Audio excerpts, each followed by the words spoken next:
very much, and thank you everybody for coming along. I'll just give you a little bit of background to this first of all. Since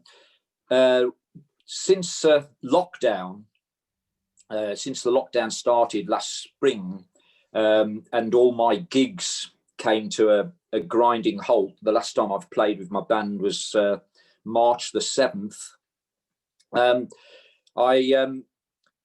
I've been sort of desperately looking for things to do to keep my playing going. And one of the things I was able to do was, when things began to get eased off a little bit, I was able to get some bandmates to come round to my house, and we'd just set up in the garden and try and make some music. And it was mainly trying to do some instrumental versions of reggae classics. And one of the ones that I did was Help Me Make It Through the Night, the John Holt version of the Chris Christopherson number. And when I was doing that, I think I've got this right, I was using a country tuned harmonica. And so I created a little post about this, and it went up on YouTube, and I put something on Facebook. And Neil Warren got in touch with me and said, "Oh, you ought to listen to my podcast with Charlie McCoy." Now, I'm a huge podcasts fan, but I had no idea there were any harmonica podcasts out there. So Neil had sent me the link. So I followed it up and realized he'd got a whole series of podcasts in his Happy Hour harmonica series. And I listened to the Charlie McCoy one, and I was hooked. I devoured podcasts. So I went all the way through Neil's, and have kept on up with Neil's. And I went to my podcast app, and I just put harmonica in, and other things came up. And so I've been devouring those, and which has been fantastic. But it's really made me think about my technique and my playing, because listening to some of these experts in various fields of harmonica playing talk about what they do and how they practice and how they've become as good as they are, really made me feel that I need to address my playing. You see, I've been playing the harmonica since 1965. I started when I was 15 years old. And there were no harmonica players around then. I didn't meet another harmonica player for 3 years.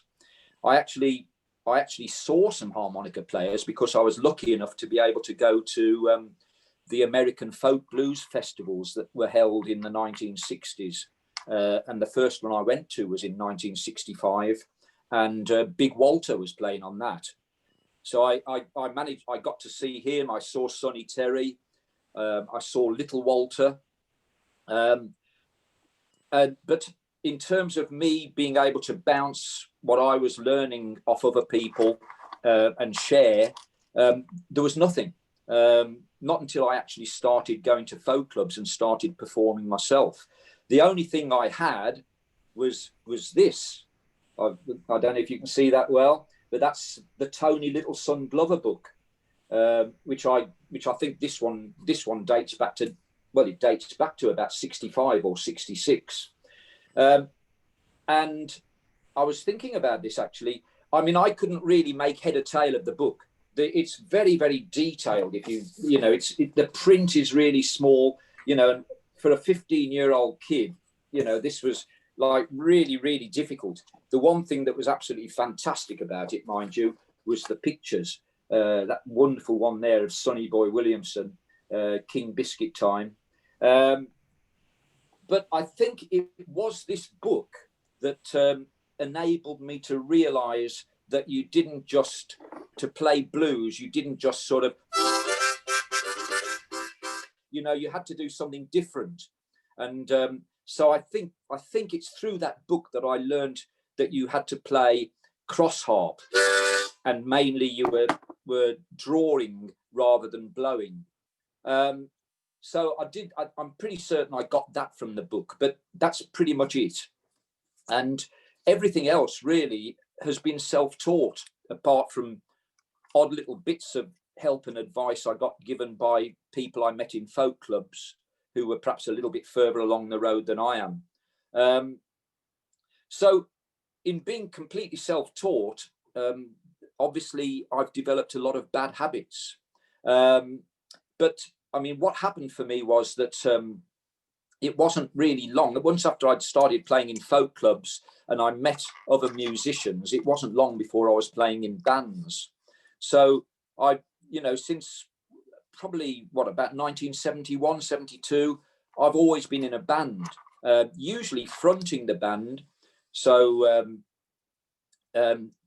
entertaining the audience and singing has probably been the main thing. The harmonica has come along with it in the same way as it did for, lots of people like Mick Jagger and other people from the R&B boom who played harmonica as well as singing. Then at one point in my band playing, I was playing in a group, a 6-piece group, and with a saxophone player, and we thought it would be good to have a second saxophone. So I started to learn the saxophone when I was in my 20s. And I learned the saxophone, if you like, properly. I had lessons. I went through all my grades. I did a diploma. And so I had a proper practice routine with the saxophone. So to cut a long story short, I don't want to ramble on about this too much. When I was listening to all these podcasts, as I said, I realized that I really need to address my harmonica technique and look at what I'm doing. The one thing I will say in my defense is, with the way that I've learned, I have developed a really good ear. So I've always felt really confident with the harmonica that I could go and sit in with a band if they were playing anything vaguely bluesy or country or sort of, well, not necessarily folk, not traditional folk anyway, but if they were playing sort of, singer-songwriter-y sort of stuff. And I could play along with them because I'd be able to hear where the chord changes are coming. Or in the case of blues, you kind of know the basics of the chord changes. So I've always had that sort of confidence that I can get by on this, but I've really, during this lockdown period, started to try to address faults in my playing and bad habits that I've picked up. So that was the reason why I asked Sam if I might be able to do one of these Saturday afternoon sessions, because I've got a feeling that there's a lot of people who've learned like that with the harmonica particularly, and have got to a certain standard and not necessarily really thought about the fundamentals of what they're doing in the same way that you might if you were learning another instrument and having lessons with a teacher. I think a lot of people who play this are perhaps more than other instruments self-taught, and maybe have had the benefit of well, certainly nowadays of the stuff that's on YouTube and the wonderful lessons that you can just tap into straight away. But of course that wasn't the case for me, and hence the session. So that's why I put this little document together. And basically what I've done, I've got, in no particular order, I've got I think it's 5 different areas that I think are fundamental to anybody who wants to get serious about developing their technique. And most of them apply to the diatonic. A lot of what I'm doing here is related to sort of blues or country, but some of these techniques are ones that I know apply to the chromatic or the tremolo. One thing that I have been very lucky with in my harmonica playing is that I got to know and have got to know Jim Hughes really well. and Jim has certainly helped me with a number of sort of fundamental things in terms of technique. So that's basically it. So what I'm going to do, I'm going to go through each section of this document I've put together, and I'll share it on the screen. And then I thought maybe at the end of each section we could have a little bit of a chat about it. You know, as I said, this is by no means a definitive thing. It's really a discussion document more than anything else, because I'm sure a lot of you have got fantastic exercises and things that you do, which it would be great to share. So let's see if I can work out how to, well, I have been practicing this, so I'm hoping I can share my screen reasonably efficiently. Let's try. Right, let's see what happens. Okay. I'm hoping everyone can see that. If you can maybe give me a thumbs up or something like that, if it's showing up on your screen. All right, brilliant. Okay, so the first thing that I've got on here then is tone and breath control, which I think really is something that really should form perhaps the starting point of any practice session with the harmonica. It certainly applies to the saxophone and other wind instruments. And I've put on here your posture, because I know, as you know, with my harmonica playing, I've been guilty of bad posture, hunched shoulders, sort of screwing everything up and playing like this. And I kind of understand where all that comes from, because with the harmonica, you feel so, you've got such an intimate contact with the instrument, probably more so than any other. You know, people have often said that the saxophone is most like the human voice in terms of instruments. Well, it may, you know, it's got lots of expression and lots of things you can do with it, but I think the harmonica is even closer, because you can't see what you're doing. Your focus is totally with the instrument, and I think that's what leads to the sort of hunched shoulders and the sort of bending forward and playing kind of like this, because you're trying to really connect with the instrument. So the first thing then is going to be, let's get rid of those shoulders. And oh, by the way, I'm going to be mainly using a C harmonica here, and I have lined up a couple of musical things which I hope are going to work when I play them. So there may well, you know, there will be some opportunities to have a little go. So long notes. Before I do my what I've got on the sheet, I'm going to give I want to give a big up to Lee Sankey here, because I've just, you know, one of the things I've discovered during the lockdown is Lee Sankey's lessons, and Lee is a real thinker about this instrument and how you play it, and a musical thinker anyway. You know, he's written, he's got a book out all about the whole sort of theory behind your brain and the instruments you play, and Lee's got a great series of lessons about country blues harmonica, which we'll be coming to when I look at section 2.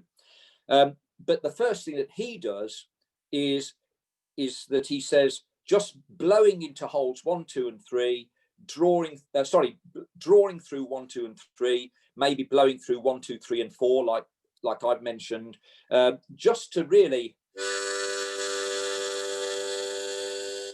to just concentrate on the flow of air, making sure you're not constricting it in your throat at all. It's going straight down into your lungs, and when you blow, it's coming straight from your lungs. No constriction in the throat, no variations in pitch, no vibrato, no nothing.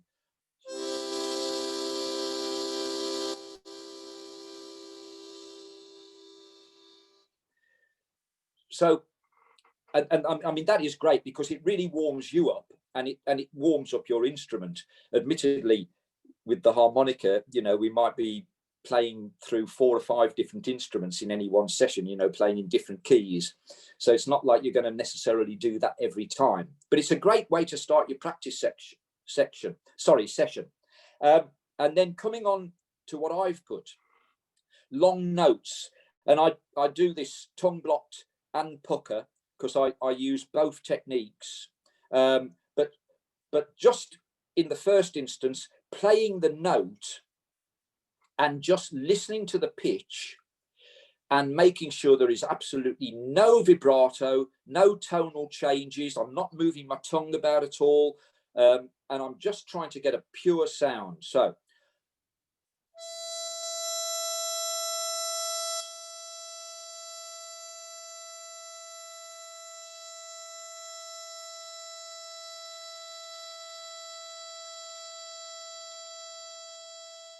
And then on draw notes, somewhere else on the harmonica.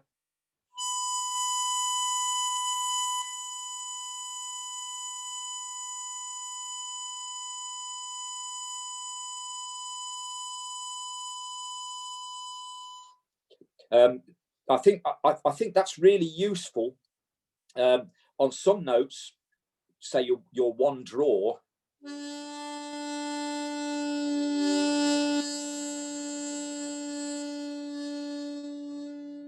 it actually becomes quite difficult because the reed being that much longer and more flexible, it's very easy, unless you're careful, to sort of make some little inflections onto that note and alter the pitch. So then I've said controlling dynamics. Now, this is certainly something that relates to my saxophone playing. When I was having lessons with the saxophone, on the saxophone, I had a couple of different teachers, and both of them insisted that you start your practice with long notes, and once you've warmed up, you try to then do controlled dynamics. I'll just move this up a bit so you can see. Controlling the dynamics. So you're starting the note from nothing, moving it to maximum volume and trying to take it back to nothing, without the note jumping out when you're building up the volume, and without it suddenly cutting out when you're doing the diminuendo. So I'll try and do this, see if I can. Well, actually, I'm not going to worry too much, because if the note pops out, it'll show you exactly why I would stop and then start again. So I'll try this on the sixth blow, I think. See, the note popped in, so that's no good.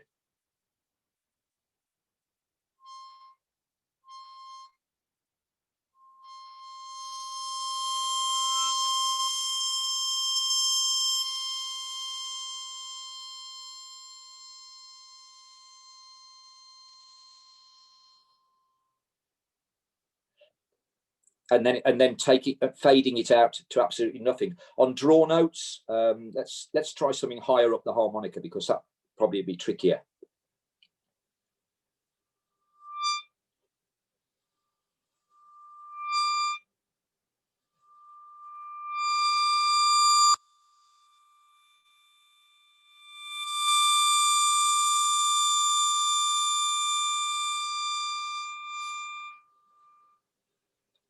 Not the best example in the world, but it was kind of okay. Now, I personally think that is a really, really useful exercise in terms of just getting your breath control, really working on that. And I think it really helps as well in terms of shaping phrases when you're playing. So again, I'm not getting into vibrato or any other sort of tonal coloration at this point, but I mean, when I've practiced that, just to give you an example, I'll just make something up. Let's see.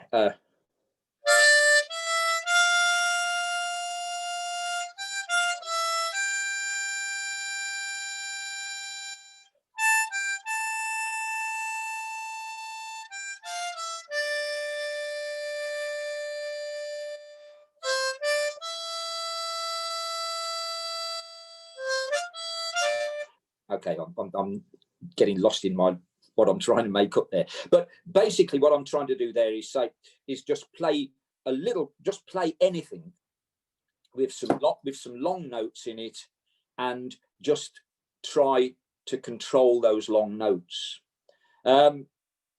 So that was my first section. So I'm just wondering if anybody wants to come in at this point, and maybe offer anything that they, anything from their practicing or whatever.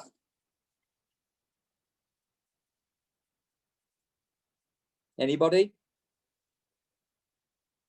I don't know what's in the chat at the moment. Let's have a look.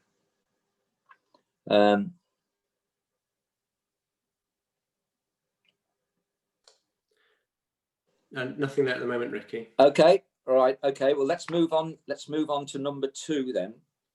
So, right, here we go. Number 2. So,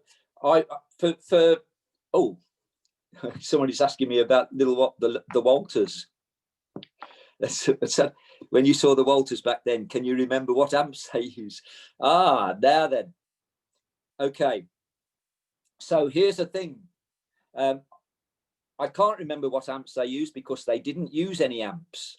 This was the thing. You're talking about the UK in the 1960s, and when they brought over these blues players in their blues festivals back then, they were brought over as a package. They did, they might have brought their instrument. They would, of course, they brought their instruments with them, but certainly there was no little Walter bringing his own amp with him or anything like that. I don't know how they'd have got on with, whether they'd have had the transformers to change the voltage anyway, because of the USA being on a different voltage than us. So no, when I saw little Walter and big Walter, they were just playing through the PA system using the vocal mic. And in fact, I'll just give you one little story, because as I said, I was very young, teenager, and I used to work my way backstage. There was no security or anything like that, so I would go backstage, and I managed to get some autographs. In fact, I've got a poster downstairs of the 1967 Blues Festival, a big poster on which is Son House's autograph and Sonny Terry's stamp.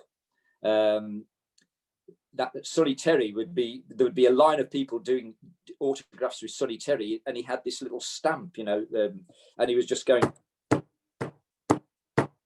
stamping autographs like that. There's a scene in a Marx Brothers film when they're doing that, and anyway, that's by the by. But I did get backstage, and precocious teenager that I was, when little Walter was there, I did speak to him, and I said, how come you're not using the chromatic? And to which his answer was, the buttons broke. So and that was the end of my conversation with little Walter. But there we go. He probably wanted to say something a little bit more fruity to me. But anyway, coming to number 2, rhythm. Yeah, now there are lots of fantastic videos on YouTube of different rhythm things, and I've mentioned Adam Gusso's, Joe Falisco.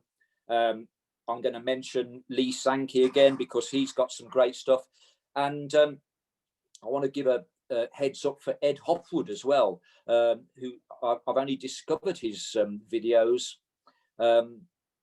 recently, the Harmonica Barge. I really like Ed's stuff. Very old-timey, some Cajun things there.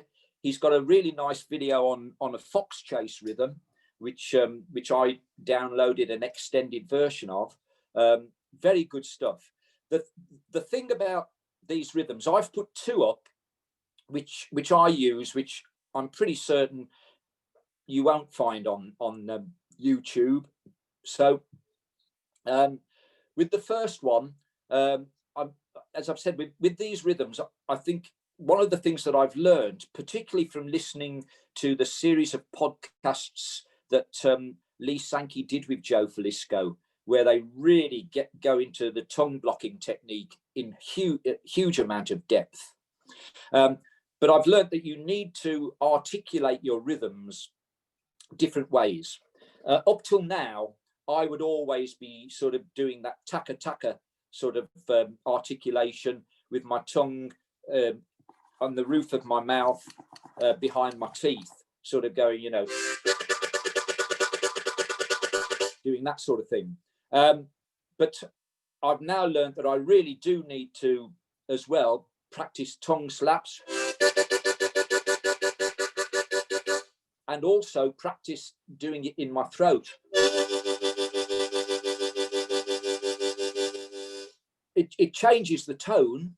The three of them have got different tones, and it's really important, I think, to have those down.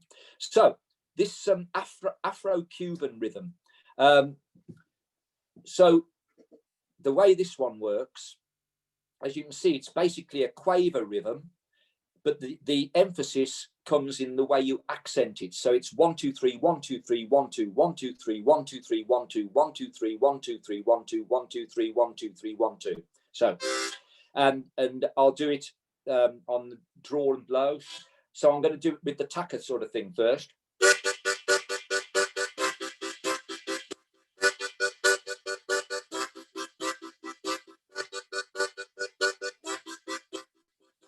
Tongue slaps.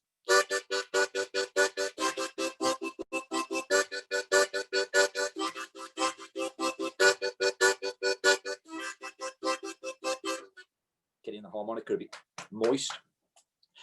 Throat articulation.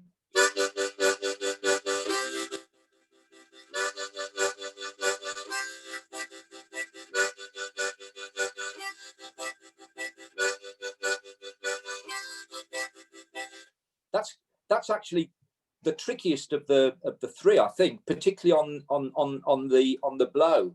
But that one, I think, is a good one to be able to do. And then the second one, which is perhaps a little bit more like the sort of things that you'd find on YouTube. If I just bring this one up, inspired by the British blues harmonica godfather, Cyril Davis. If you haven't YouTubed Country Line Special by Cyril Davis, you really should, because I think it's probably the first British harmonica blues instrumental number that was ever recorded. I may be wrong on that, but if it wasn't the first, it would certainly be one of the first.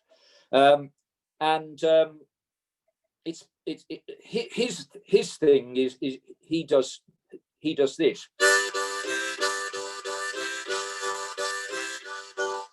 and then the band comes in. It's something like that. So I took that idea and I developed one which goes first, the first bar on the beat, sock. Oh, I shouldn't say. Now, there's another thing. I do quite a lot of teaching in schools, and because it's young kids and I want them to understand it, I'll quite often say suck. I've stopped doing it now, because if you say suck, it implies kind of sucking through a straw, which is like the worst possible thing to think of when you're playing the harmonica, because it's constricting everything in your throat. So so that was a little slip up there. I've got to say, draw, draw, blow, draw. Okay, on the beat. But then the second one is syncopated. So the accents come off the beat. First one, second, and then it needs to have this 2 in a bar feel, which is important for any of these rhythm exercises.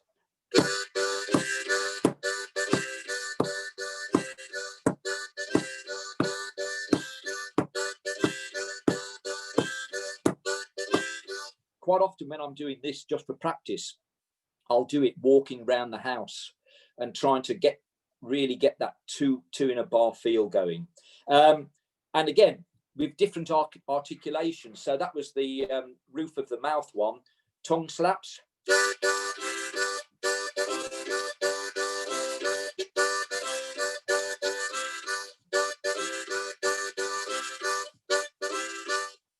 throat. It's quite tricky.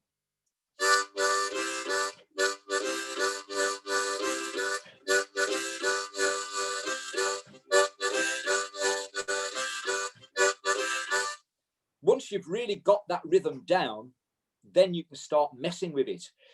As I said, the important thing here, as in any of these sort of fox chase, Sonny Terry rhythms, or whatever, this 2 in a bar feel is really important, and it's kind of knowing where you are in that 2 in a bar feel. So with some sort of like little added little bits coming into it, okay, we could do just something like this.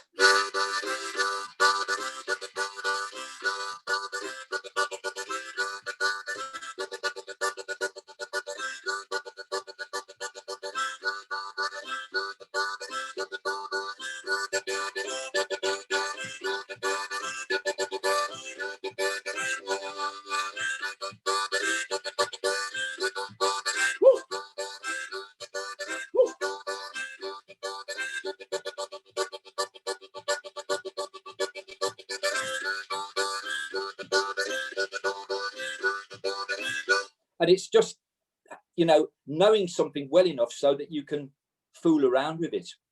And that would apply to any of those sort of fox chase rhythms or anything like that you might find on, you know, from one of the wonderful people out there on YouTube.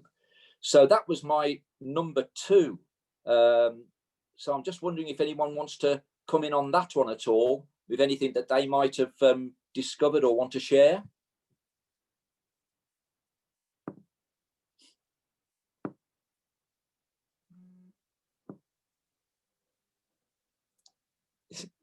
Nothing? Has everyone left, Sam? Oh, hang on. You got something in the chat. Ricky, was presumably these things you start off on the well done. Yeah, that's a good one. Okay, I'm whooping on the out breath. Yeah, I've never tried to go. I don't think you can do it. I think it's impossible to whoop as you're breathing in. No, I can't. It's got to come out. So yeah, so if it's kind of comes here.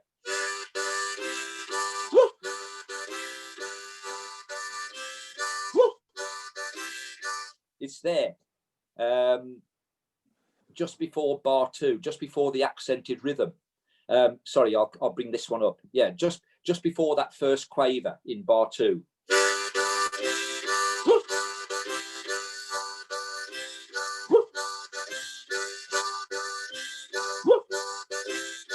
It comes there, right? You're going to get a masterclass in whooping in a couple of weeks' time when Paul Lamb does his when he does his Saturday afternoon session. So yeah, I'm in terms of whooping, I'm a pretty much a novice really. One thing I will say just on that, if you're on the C harmonica, that one kind of works, but when you get into the Sonny Terry stuff, because you're whooping in a falsetto, I find that you have to do it in A or maybe B flat.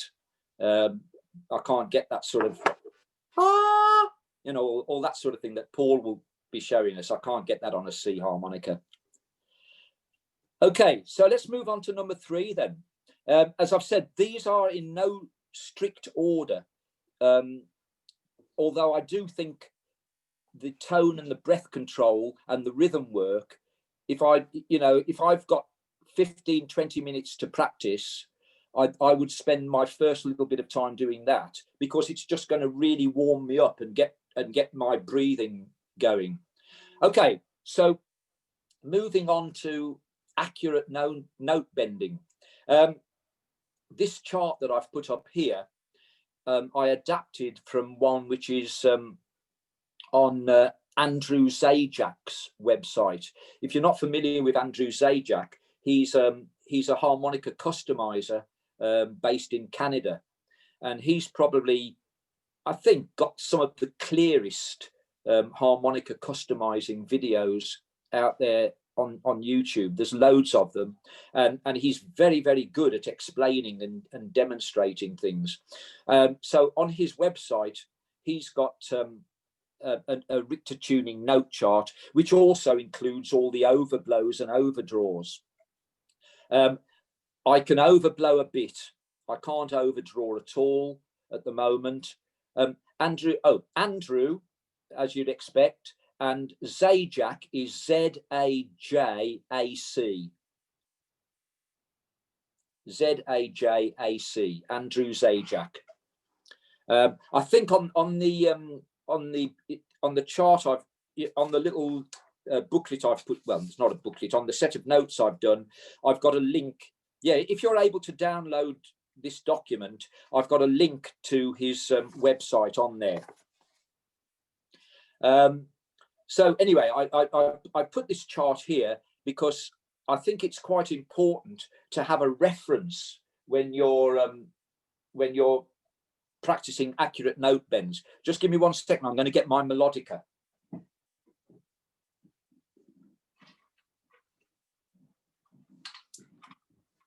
Okay, right. This will give me. This will help with my referencing. So.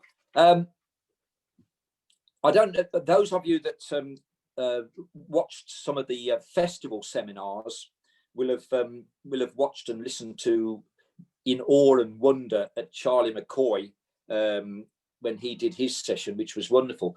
And I did ask a question in that, and I asked him if he'd got any tips and advice about accuracy and tone with bent notes. And the one thing he said, which I think is really important, is that you really have to have a good mental picture or a mental image or a mental sound in your head of what that note should be. So that's why I've put the chart here and why I'm going to sort of use the melodica to help me as well. So on my C harmonica then, let's say I want to get the 4-draw bend, and I want to get it to sound a nice C sharp.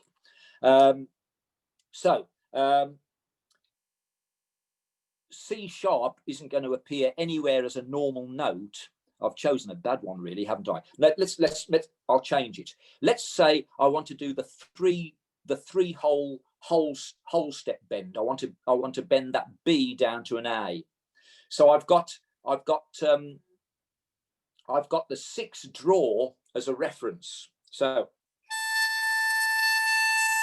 that's my 6th draw.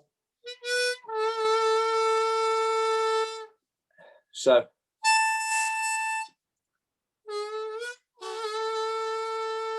now when I played it there, when I did that one, then I was puckering, and I kind of did that deliberately because I did want to talk about one of the things that I've found in my technique, which I think is something that I've really got to work on. Well, I know I've got to work on, and I am doing it. When I learnt to bend notes, the whole of my control over the bend is more at the front of my mouth, because I learnt as a pucker player. I didn't actually know that tongue blocking existed, although it is mentioned in the Tony Glover book, but it passed me by. I didn't understand it, in fact, it was years before I knew that, you know, there was 2 distinct ways of playing. I just thought you played the harmonica and that was it. Little did I know. So I was puckering then, and I was doing it the way that I've always kind of learned to do it, which is where I can tell that the control over the bent note is forward in my mouth. What I'm trying to do now is develop the ability to be able to tongue block note bend with reasonable accuracy on some of these lower notes. So I'll try that.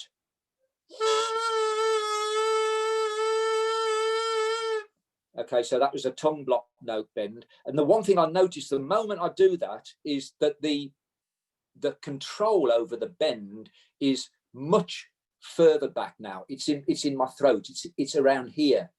And so if I'm puckering, I want to try and bring that back there as well. So puckering.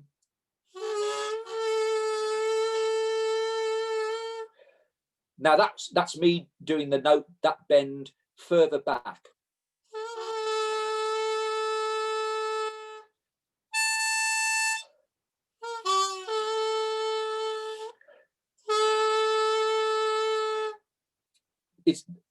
There's a definite tonal difference, which is probably more apparent to you hearing me than me hearing myself in my head.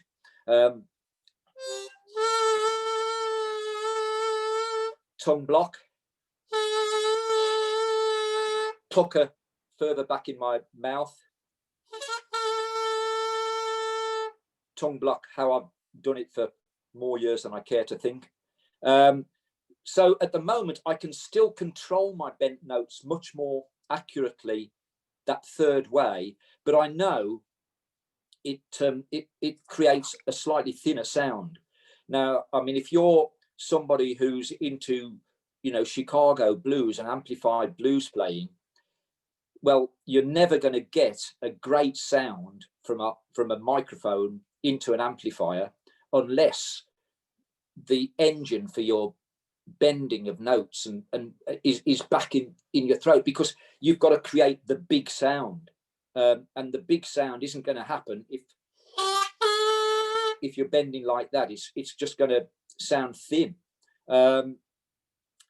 So for different styles of playing, it's perhaps not quite so important, but I think if you're a blues person, then you really have got to sort of work at getting that control of your bent notes. As Lee Sankey calls it, he calls it the note bending engine. It's got to be further back in your throat in order to get rid of any constriction and to create that bigger sound, which is, you know, when you listen to the masters, they've all got that wonderful big fat sound. Again, if you wanted to, let's say I want to get that 4-draw half step bend from the D down to the C sharp. So there's the D. So I'm going to reference with the melodica. Okay, so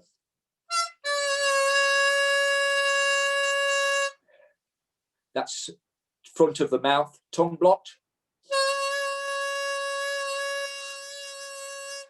And again, I can hear the pitch slightly wavering. I don't know if you could hear that there, but I could hear it.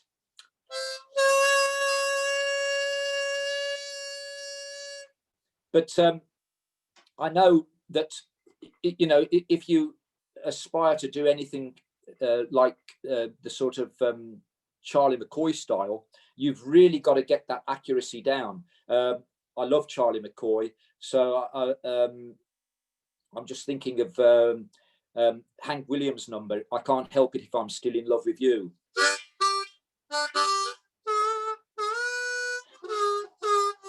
Oh, can't even play it.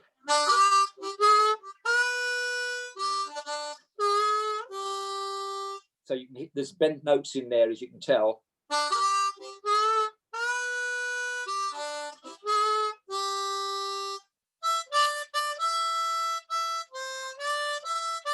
And so on. And when you hear Charlie McCoy play it, although you can always tell when he's bending a note because the tone does change, but because he's got the pitch of the note so right, if you like, for want of a better word, that slight change in tone doesn't sort of annoy you. And of course, you've always got a wonderful top flight Nashville session band playing the rest of the music anyway, so obviously that's going to help a bit. But as I was saying, that it is important to have a reference. So yeah, so I'm just moving this up. So I was talking about Charlie McCoy. So let me just give you this little example. See if I can I can pull this up. This tune of Charlie McCoy's, Keep On Harping. I first came across this tune when I was in my 20s, and it's just full of fantastic licks. I've only got I've got the first bit of the tune. I'm just going to take you through this little note bending exercise. So this is the tune up to that point from the beginning.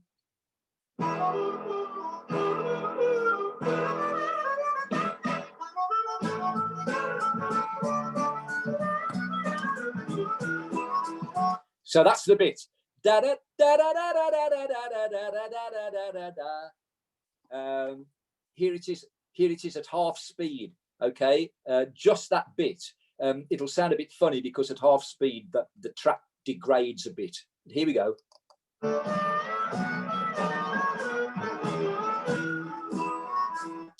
So we've got. I'm now transposing this onto my C harmonica. So.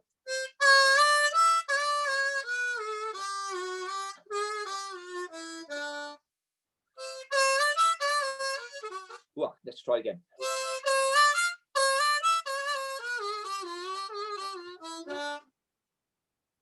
Try tongue blocked.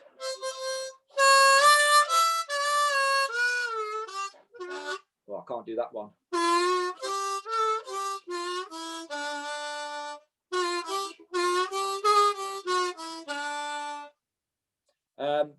So that's one of the things I like to do is,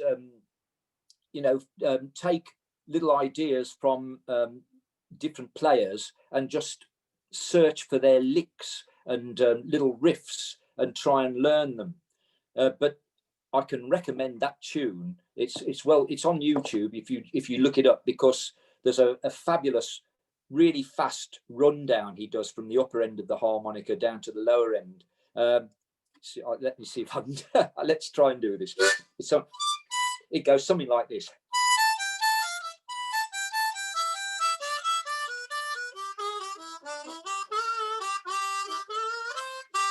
And then that leads into the 4 chord.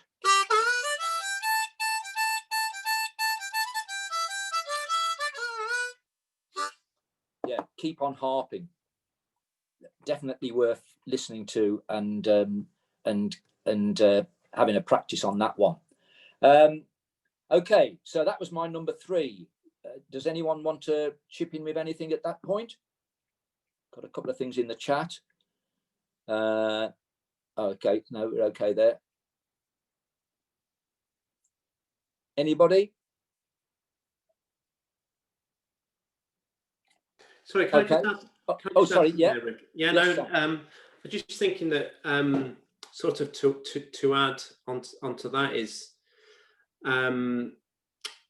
bending notes, but go straight into the bend rather than...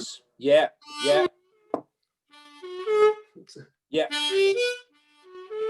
And absolutely, yeah. I think when you're doing this, yes. If I go back to the chart, so if you say, right, okay, the 3-hole half-step bend. So can I hit that straight away?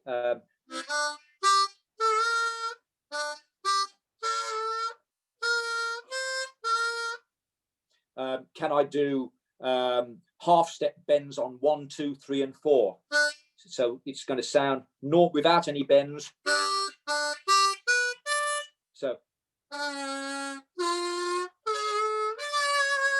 it's not very musical, but yes, I think you're right, Sam. Hitting the bent notes as well accurately is a vital component of that, because obviously if you're going to play any sort of melodies like, say, a Charlie McCoy tune, you're going to try that, then that's one of the things you're going to have to do, like that, the start of I Can't Help It If I'm Still in Love with You. I've got to hit that. I've got to hit that 3-hole bent note. And then I've got to hit the bend here.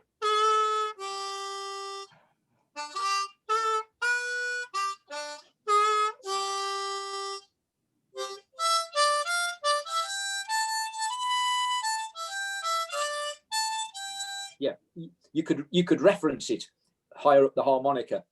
Something I've never done, but you know, you could play it up there as a reference to see if you've got the notes in tune. But yes, I agree with you, Sam. That's really, really important. Okay, let's move on, because I realise I'm only at number 4, and it's 10 to 2, and some of you might have to go. So, okay, knowing your harmonica layout. I recently signed up for one of Ronnie Shellist's webinars. Ronnie Shellist is one of the main YouTube teachers. I'm sure you know, most of you, if not all of you, are aware of him. His website is full of resources. Got some great backing tracks on his website as well, in all sorts of different styles. So if you're looking for backing tracks, I can definitely recommend going to his website, particularly for blues. Ronnie Shellist's a blues specialist. But in this seminar, he was going through lots of different exercises that he likes to do that help him in his playing. And one of these was, you know, knowing your harmonica layout, I think is really important. Knowing, you know, that where your notes are repeated, and then practicing them. So for instance, the first one,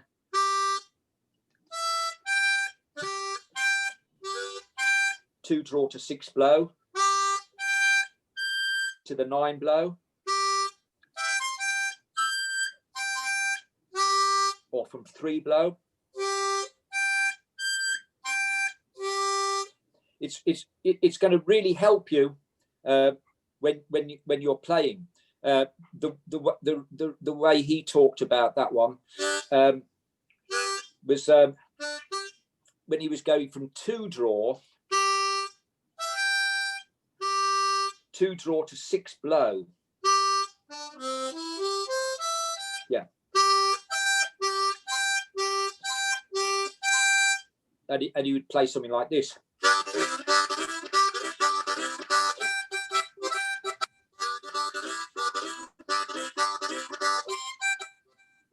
You know, it's kind of answering with that higher note.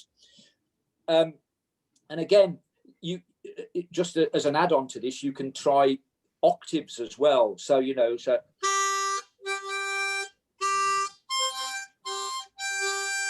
and the 6/9 octave.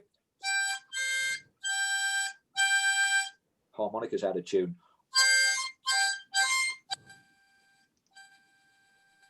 You hear that pulsing.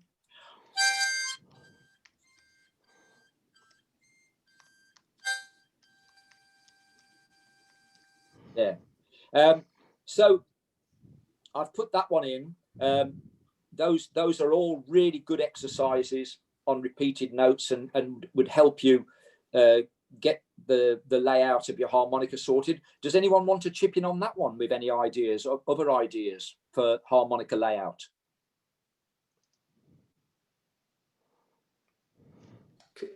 Can I just come in again there as a slight cheat?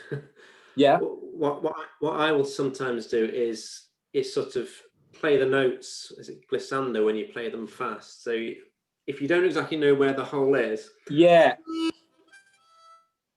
so you don't want to go beyond. Yeah.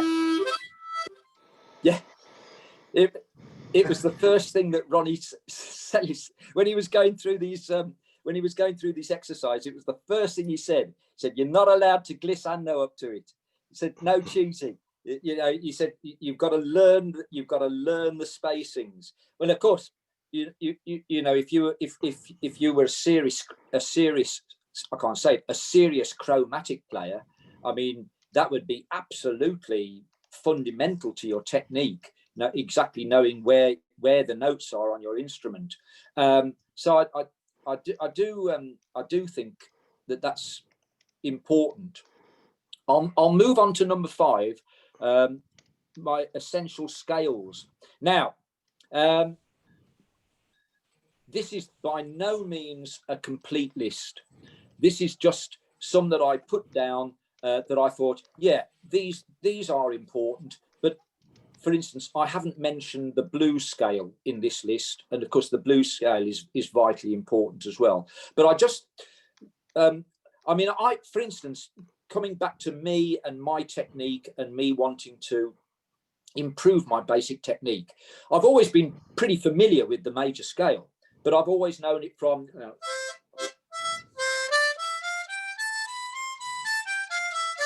I've always been able to do that. But knowing it in my bottom octave,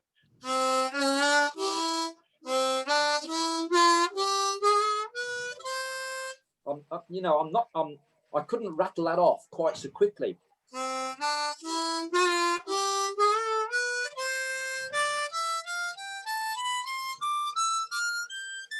And when it comes to the 10 hole, the 10 hole half step bend on a C harp is really tricky.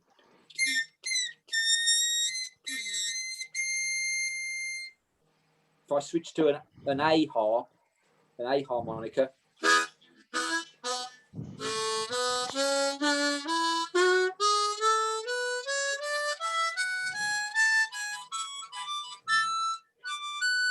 and then it's controlling that bent note is a lot easier there. Well, Rick. But, yeah. Tony. Hi there, Tony. How you doing? How you doing, Rick? Good to see you. I'm good, thank you. Yeah, just a quick one. One thing I always found useful and still do if I'm learning something is to record myself. Yeah. So if you're not quite sure if you got it right and sounds right, just have a tape recorder and play yourself back. No, that's a good point, and yeah, I should have mentioned that. Particularly if you wanted to check the accuracy of your note bends. Yeah, yeah. And of course, when you're practicing scales, accurate note bending is part of that as well. You know, it's part of the same sort of thing, really. But yes, recording yourself. Yeah, what you just said about playing the C scale from hole 1. Yeah. The whole forward, it's that's a good exercise, that isn't? Absolutely, yeah. And if you've got a microphone, a tape record, your ear soon tells you if it's right. Oh yes, absolutely, yeah. And of course, you know, particularly that first octave there, if you've really got that down, I mean, it's great. It's a great help to you in any sort of like first position blues playing or something of that sort.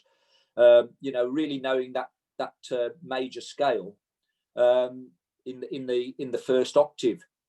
There was one particular thing that, as I said, I've got a lot of scales here and I'm conscious of the time. There was one thing that I wanted to show you, which is a little exercise I've learned from my online saxophone guru.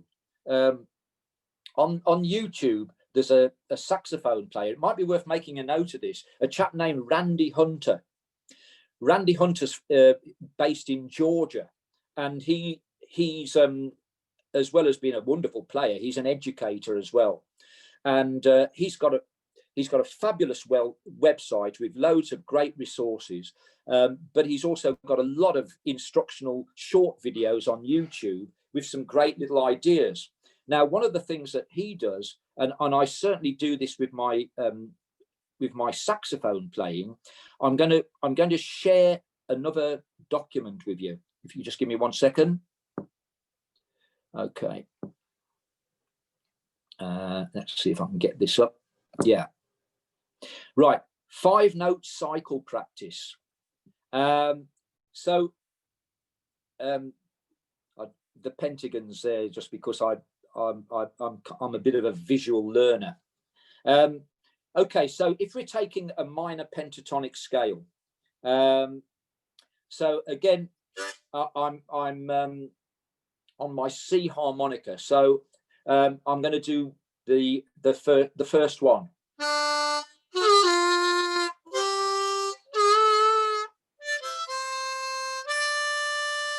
So where you've just got the number on its own, it's a blow note. Okay, D stands for draw. And the little inverted commas, 2 of them is a whole step. Okay, so it's 1 draw, 2 draw, whole step bend, 2 draw or thee blow, 3 draw, whole step bend, 4 blow, 4 draw.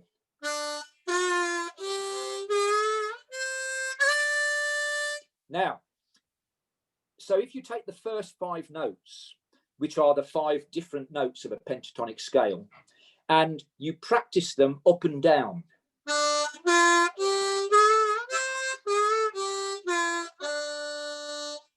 Okay, so that's the pattern. That's the 5-note pattern. Now, what Randy Hunter gets you doing is you have to do that 3 times. So.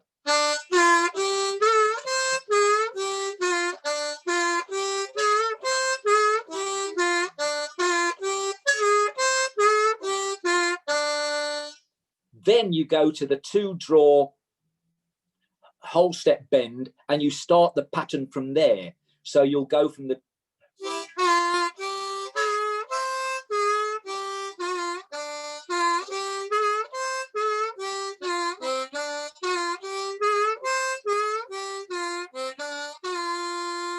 then you'll start from the, say, the 2 draw or the 3 blow.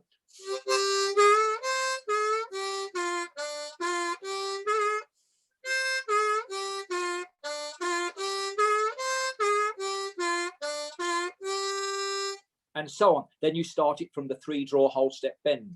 Then you start it from the 4 blow, and you're going the other way now. Then you go back and you do it the other way from the 3 draw, whole step bend. And then you do it from the 3 blow. Then you do it from the 2 draw, whole step bend, and then you finally finish back at the 1 draw. His reasoning behind this is, if you can do it 3 times, you're developing muscle memory. And so you start slow, and then eventually you can build up your speed in playing it. Now, as I said, this is great. These minor pentatonics that I've done are great for 3rd position playing. The one thing about a minor pentatonic scale and the minor blues scale, it's not chord specific. So in other words, if you had a backing track, I'm going to play you one in a second. This is a minor blues in D, so it's going to work on the C harmonica. This is one from Ronnie Shellist's website. You could play just up and down the scale over the whole of a 12-bar sequence. I'll show you what I mean. So, come on, play. Here we go. I hope you can hear this okay.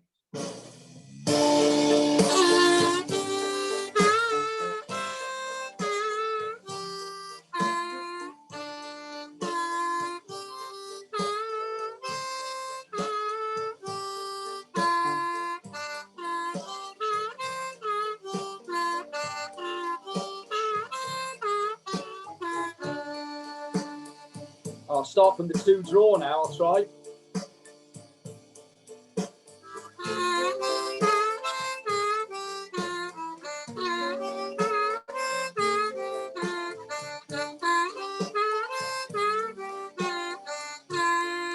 I'll start from the 3 blow.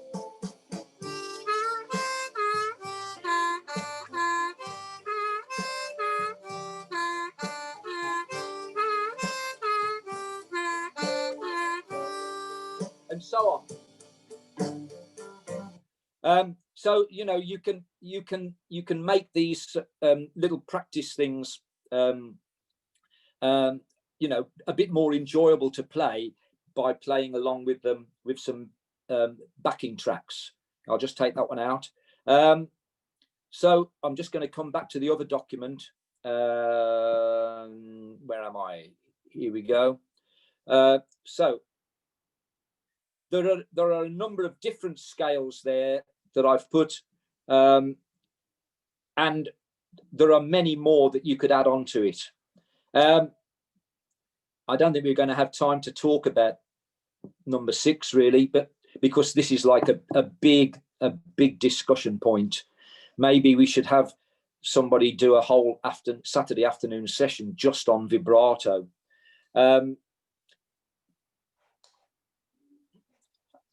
Yes, well done, Bob. You're quite right. I'll explain that. Yeah, because with the pentatonic scale, the last note is the same as the first one. So you've only got 5 different notes. So to make that exercise work, it works in as an exercise, it works in a cycle of 5. One of the things that Randy Hunter gets you to do as a sax player, you see, he does it for practice on chords. So if I wanted to learn a major 9th chord, I would go 1st, 3rd, 5th, major 7th, major 9th. So I'd have 5 notes, and I would learn that in this cyclical way to really get the notes of that chord under my fingers. And then I would learn it in all 12 keys on a saxophone, because that's obviously vital. At least with the harmonica, if you learn it once, you can apply it then to all the other keys of the harmonica, you know, if you're a diatonic player. So yes, so the reason I'm using that exercise on the pentatonic scale is because basically there's only 5 different notes in a pentatonic scale. So that's why I didn't use the last one. Yeah, yes, Graham, your question, the vibrato thing is such a big topic. And in my playing, I rarely use vibrato, to be quite honest, because most of the time I've been playing harmonica in a 6-piece band with a sax player. And when I'm playing harmonica, I might be playing riffs with the sax player. Well, any hint of vibrato in my playing would be an absolute no-no, because you know, then the section would sound out of tune if I was vibratoing and the sax player's not. So yeah, in saxophone section work, vibrato is absolutely a no-no. For solo playing, of course, it's very different. You know, you've only got to listen to somebody like Ben Webster to hear how he uses vibrato. And of course, with the harmonica, you know, there are great examples, all sorts of people. I mean, Kim Wilson is wonderful at sort of doing vibrato effects with his throat. And that's I mean, there, you know, we're into it now, so but I'm not going to continue on it. But is throat vibrato actually a vibrato, or is it a tremolo? Because if I'm doing,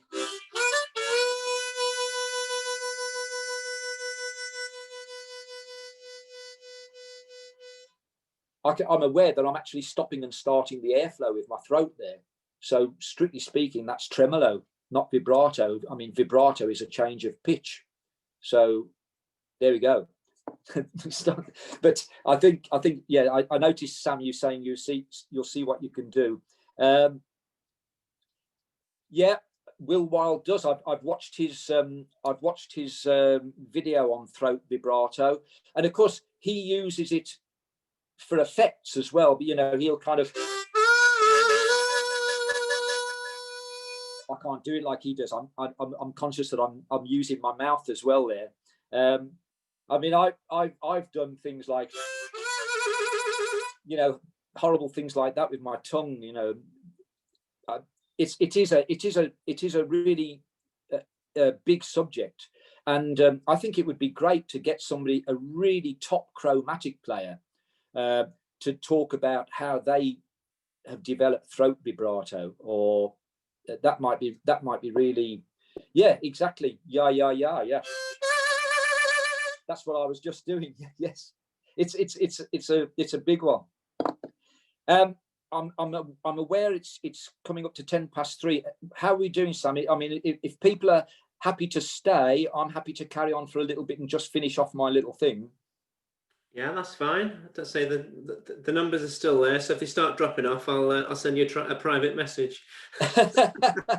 Yes, yeah. Okay, thank you. Okay, well, look, I'm going to leave vibrato because, as I said, it's such a big topic.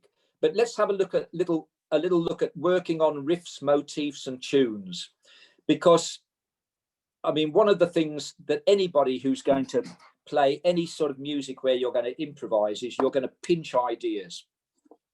And being a saxophone player as well, I thought, well, rather than pinch ideas from harmonica greats, let's let me talk about pinching some ideas from some saxophone greats and see if they can adapt to the harmonica. So fortunately, my guru, Randy Hunter, has got a series of videos on YouTube called Great Blues Jazz Saxophone Motifs. And number 13 in his series is one from a wonderful tenor sax player, Scott Hamilton. So I've got the link to Randy Hunter's lesson, and I've also taken the motif and shown how you can apply it to harmonica. So let me play you the motif first of all. So this is Randy Hunter playing the Scott Hamilton motif.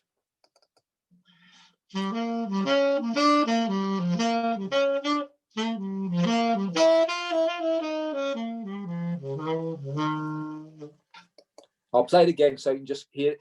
So if you can follow the rhythm.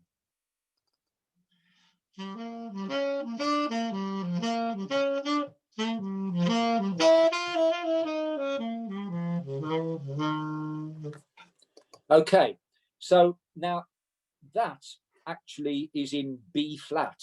So if I was going to actually play it and have that as my reference, I would have to play it on an E flat harmonica. Now the problem, as I've said, I've adapted this for the harmonica because the last little bit, you'd have to have one of Brendan's lucky 13s to be able to do this.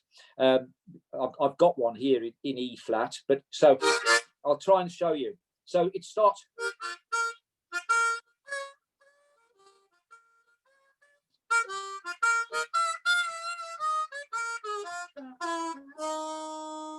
That last bit is off the end of a normal harmonica.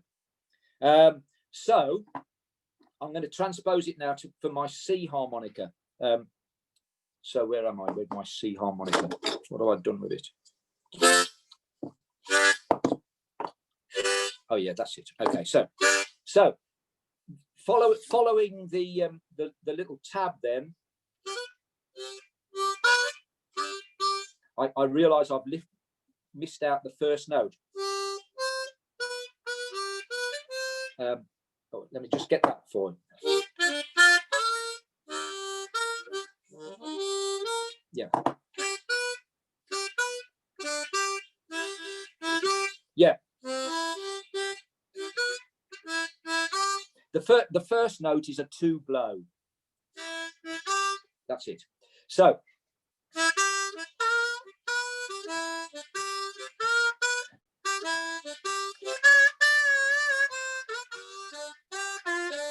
now I'm then having to do something different at the end,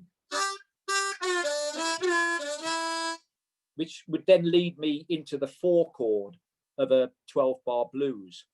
But there's a couple of little things here which I wanted to mention. If you look at the start of it, can you see the notes which are shown as X's? Yeah, they're kind of like little ghost notes, little ghost articulations that sax players do. And as harmonica players, we do it all the time when we want to get rid of a little bit of air, you know, so when we're playing, you know, Sonny Boy Williamson,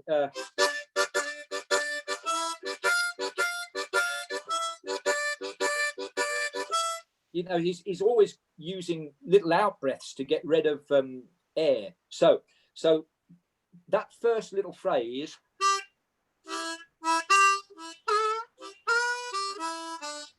is just like a little ghost out breath on those.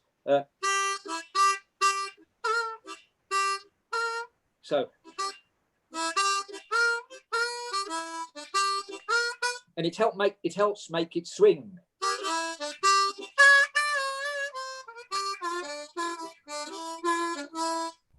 Okay, so I'm kind of making something up at the end, but just to show you how you could apply that, if I put this backing track on, this is another of Ronnie Shellis. This is a Texas swing in the key of G. I'll show you how this could be applied. 1, 2,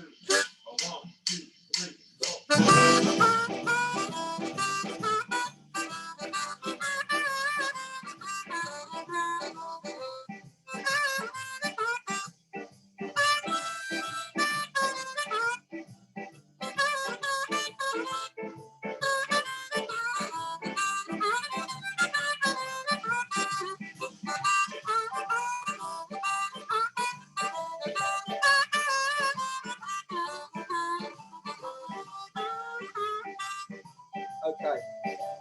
So you see, for any sort of swingy blues, these sort of little motifs are great. And the nice thing about the fact that these have come from sax players is they're not going to be the stock harmonica players' repertoire. You know, you're going to have something a little bit different to play with. So one of the things I'm thinking of doing is actually on my YouTube channel. I think I'm going to do a little series of YouTube things, which I'm going to call Mississippi Saxophone, where I'm going to just take saxophone motifs. I am going to steal a lot of Randy Hunter's, but I'm going to think of other ones as well, because there are so many out there, and show how they could be adapted to the harmonica. So that's my little document. The 5-note cycle practice, I've got that on a separate document. So Sam, I could email that to you if you like, and that could be available for people. So I don't know if anyone wants to add anything at this point then. There was a question earlier on, Ricky. Yeah. Where are we? What I mean, yeah, you can probably talk an hour about this as well. But what is the difference in technique between pucker bends and tongue-blocked bends? Right. Okay. Well, on a very fundamental level, the note bend when you're tongue blocking, the power to bend the note has to come from further back, because your tongue is you know you can't use your tongue to get the bent note like you can as a pucker player, and like I've done for most of my life, you know. So when I'm aware that I'm drawing my tongue back a little bit, and well, if I'm tongue blocking, I can't do that because my tongue's on the harmonica.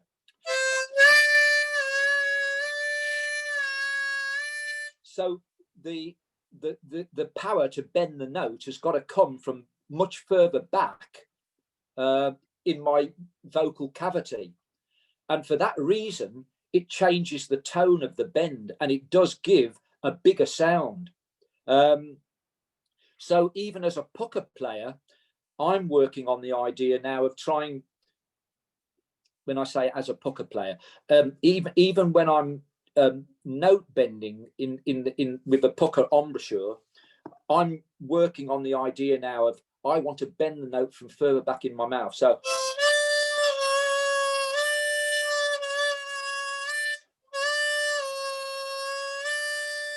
as opposed to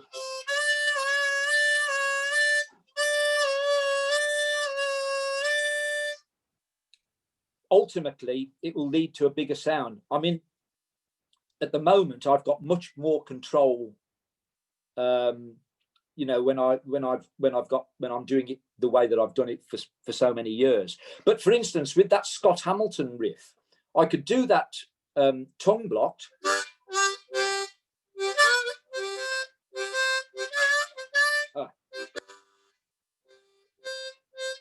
If I can just work. Oh yeah. Here we go.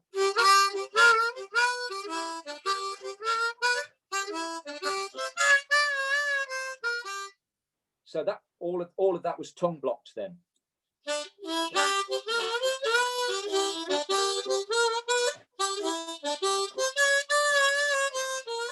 It's quite easy to do for that bit.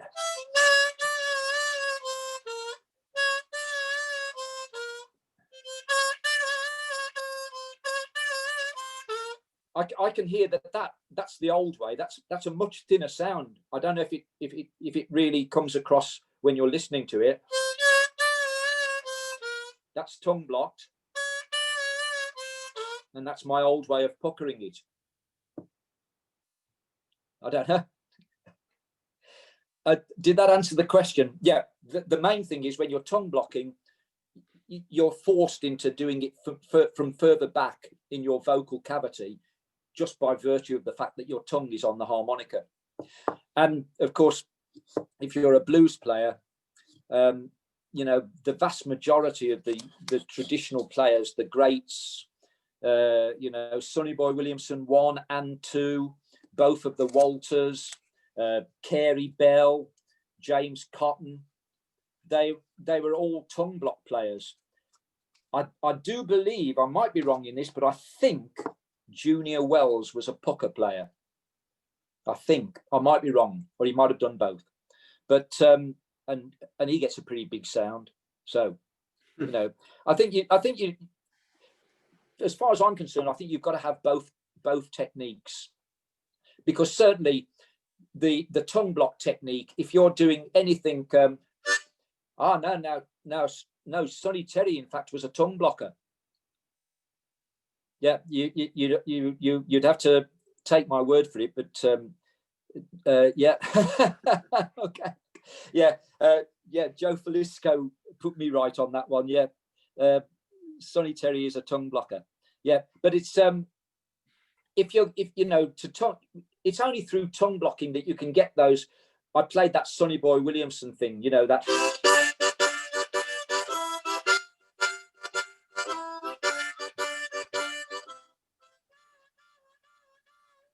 You know, that's you as a if you try and do that puckering,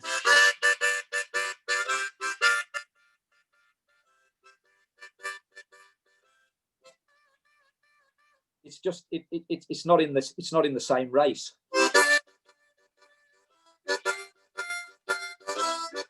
You know, so I think you've got to have both. One thing I have found out on these podcasts, courtesy of Neil Warren, is that Sugar Blue, who can play the upper end of the harmonica as fast and as fluently as anybody I know, is a tongue blocker. So, you know, the tongue block technique can get you, you know, wherever you want to take it, basically.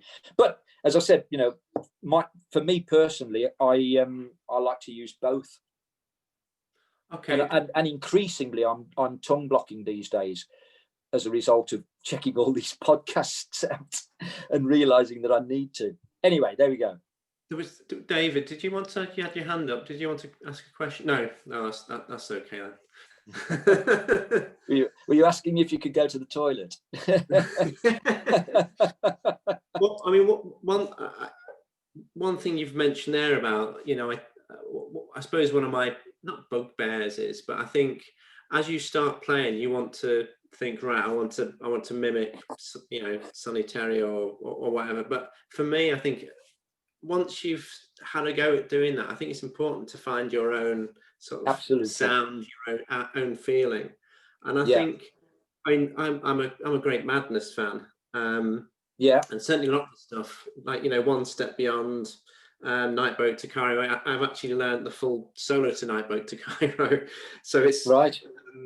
So stuff like that, it just makes you think a little bit differently. Yeah, you know, and I think definitely listen to other stuff. You know.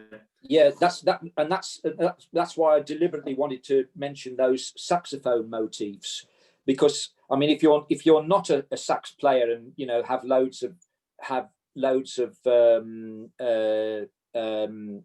jazz records in your collection, though, if that series by Randy Hunter has got some fantastic ones on, you know, they're really, really good, and they will adapt to the harmonica, and of course they're a brilliant way of really getting your ear attuned to what's going on, you know, trying to work it out, because obviously there's no harmonica tab on them,